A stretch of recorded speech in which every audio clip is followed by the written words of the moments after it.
चलिए next topic start करते हैं। नेक्स्ट टॉपिक है राइज ऑफ मगध।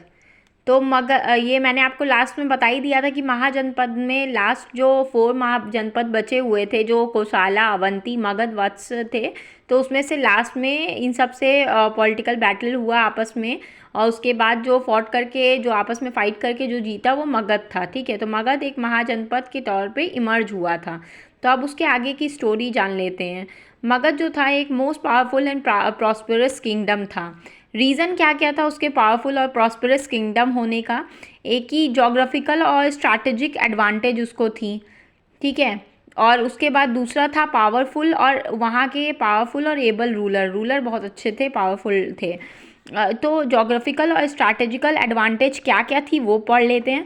पहला था fertile land. Magadh was located between the upper and lower part of Gangetic valley. ठीक है, तो वहाँ की लैंड जो थी वो बहुत फर्टाइल थी, और वो मगध जो था वो अपर और लोअर पार्ट गैंजेटिक वैली के बीचों बीच था। Iron ore, the iron ore in the hills near Rajgir, जो राजगीर हिल थी वहाँ पे आयरन ओर पाया जाता था, कॉपर और आयरन डिपॉजिट पाया जाता था गया के पास। और राजगृहा जो था, the capital was surrounded by a group of 5 hills which acted as a natural fort. मतलब कि जो मगध के जहाँ पे कैपिटल था राजगृहा, वो मतलब नेचुरली 5 हिल्स से सराउंडेड थी, जो एक टाइप का फोर्ट का काम करती थी, नेचुरल फोर्ट का काम करती थी। ठीक है, तो ये था। उसके बाद पावरफुल और एबल रूलर्स के बारे में पढ़ लेते हैं। पावरफुल एबल रूलर्स मतलब Magadha had a series of ambitious and talented rulers who ensured rise and growth of Magadha empire. मतलब कि मगध के पास काफ़ी एम्बिशियस और टैलेंटेड रूलर्स थे, जिसकी वजह से ग्रोथ हो पाया मगध एम्पायर का।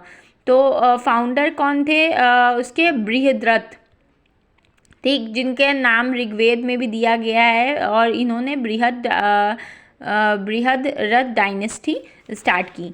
तो बृहद्रथ डायनेस्टी में उसके बाद उसके बाद कौन सी डायनेस्टी आती है? प्रद्योत डायनेस्टी, उसके बाद हरियंकास, फिर शिशुनागास, फिर नंदास, फिर लास्ट में मौर्यास। हरियंकास के टाइम से ये मतलब मगध जो डायनेस्टी थी वो बढ़ना, मगध एम्पायर जो था वो बढ़ना स्टार्ट हुआ था। उसके बाद फिर शिशुनाग, नंदास और मौर्यास। तो हरियंकास डायनेस्टी से जो कि मगध एम्पायर बढ़ना स्टार्ट हुआ था, तो उसके बारे में हरियंकास डायनेस्टी से हम लोग पढ़ना स्टार्ट करेंगे। तो फाउंडर जो थे हरियंकास डायनेस्टी के, उनका नाम क्या था? बिम्बिसार। बिम्बिसार ने कैसे मगध एम्पायर को बढ़ाया था? उन्होंने मैट्रिमोनियल अलायंसेस और मिलिट्री एक्सपेंशन करके अपनी पोजीशन स्ट्रांग की थी। अब ये देख लेते मैट्रिमोनियल अलायंसेस उन्होंने क्या क्या किए थे। बिम्बिसार ने मैरिज की थी कोसाला देवी से, जो कोशला की थी, रीजन की थी, और उनको गिफ्ट मतलब कि दहेज में क्या मिला था? दहेज में उनको काशी मिला था, काशी रीजन डाउरी में मिला था, जिसकी वजह से उनको लार्ज रेवेन्यू, वहाँ से लार्ज इनकम आने लगी थी। उसके बाद बिम्बिसार ने दूसरी शादी कहाँ पे की? लिच्छवी क्लैन की प्रिंसेस चलना से की थी, जो वैशाली रीजन के थे, और जिसकी वजह से उनका नॉर्दर्न फ्रंटियर सिक्योर हो गया था। मतलब उधर से उनकी मैरिज हो गई, तो जिसकी वजह से वो लोग हमला नहीं करेंगे, और जिसकी वजह से मगध एम्पायर भी बढ़ा नॉर्थ की तरफ। ठीक है, द बॉर्डर ऑफ नेपाल। अब मिलिट्री एक्सपेडिशन में उन्होंने क्या क्या किया था? बिम्बिसार जो थे वो फर्स्ट किंग थे जिन्होंने एक स्टैंडिंग आर्मी बनाई हुई थी।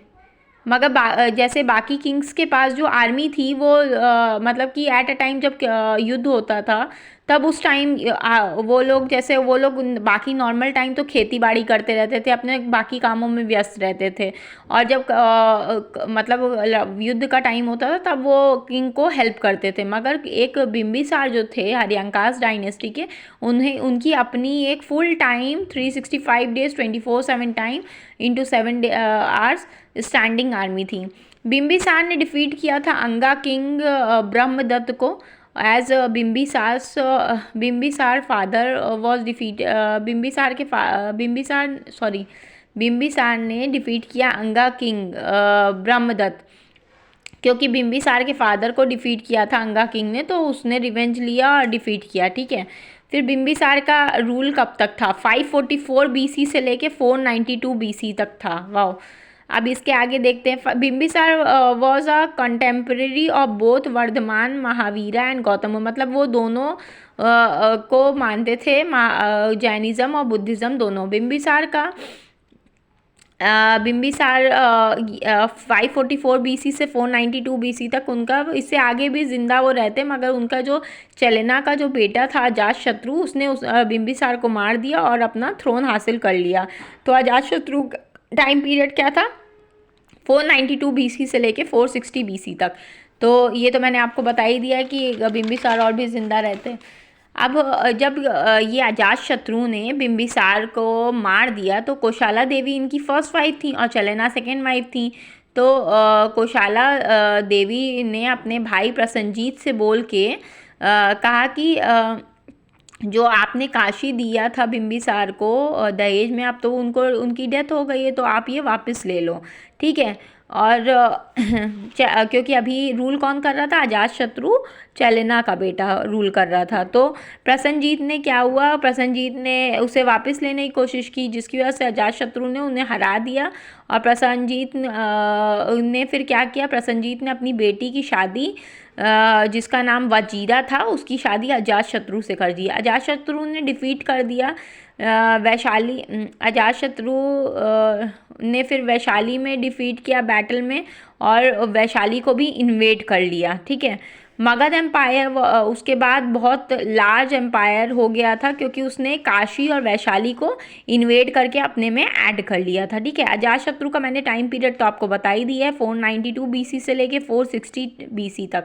तो ये क्या था कि इसमें जो बुद्धिज़्म और जैनिज़्म दोनों क्लेम करते थे कि अजातशत्रु जो हैं वो उनके फॉलोअर हैं, उनके रिलीजन को मानते हैं, ठीक है।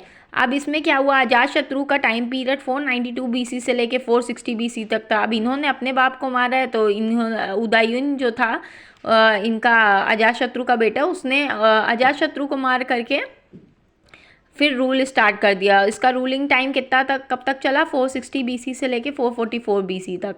उदयन ने एक फोर्ट बनाया, ज़्यादा इनके बारे में नहीं दिया हुआ, इन्होंने एक फोर्ट बनाया क्योंकि अब ये अपना मगध एम्पायर जो था वो काफ़ी बढ़ गया था, तो उसने क्या एक फोर्ट बनाया और उसके बना करके उसको